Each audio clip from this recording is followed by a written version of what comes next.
if your school was like my school, when I was teaching, color copies were scarce. We had a credit or a certain amount that we could make, and when you use the color printer often, well, people kind of side-eyed you. I have heard from hundreds of teachers to where they're like, we only get this many, or we don't have a lot of access to it, or maybe you're just printing at home for colored copies. We know that colored copies can be really important for students being able to match or identify items, and so I want to show you one of my tricks that I use. And I'm going to show you with this winter vocabulary unit. We just revamped this unit. It is one of my favorite things. I just did a video on how I used it in the classroom, but it comes with this really cool anchor chart. I would print this in color, and then I would also print the spell words in color, and I would laminate these pages. Now here's the trick. This one says that I'm supposed to cut and paste, but let me show you. I am going to laminate this, and I will be right back, and I will show you what it looks like. That is running through the laminator.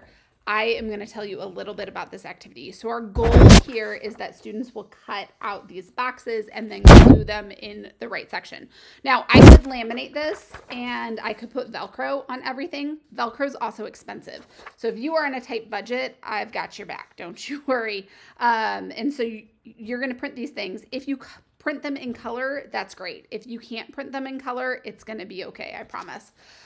So you're going to also have choices. So the first one that I did, ooh, it just came off the laminator, looks like this. And so students cut and paste in this box. The other thing is that they could trace right here. So I would also laminate this, so you can use an expo marker and use this again and again. If you just print this in black and white and have students do it individually, you can totally do that for all of these options, including this one. But if you print in color and you want to keep these, laminate it, use an expo marker. Same for these spelling. So students are using that anchor chart and then spelling the words with the boxes as a prompt. So this is also a choice. But what really gets us is this one. If I don't want to buy Velcro, what do I do? So let me show you. All right, so here we go. I've got a laminated page and I have all my pieces. All I'm going to do is use a glue stick, and then I can reuse these. Now, lamination, glued to lamination, it works, but not great. So if you are working on gluing things, I suggest you use a glue stick and regular paper, and then laminated paper. So here, this one says scarf. I'm going to have the student glue here, and then this sticks right down. And you can see it doesn't fall off. It stays put.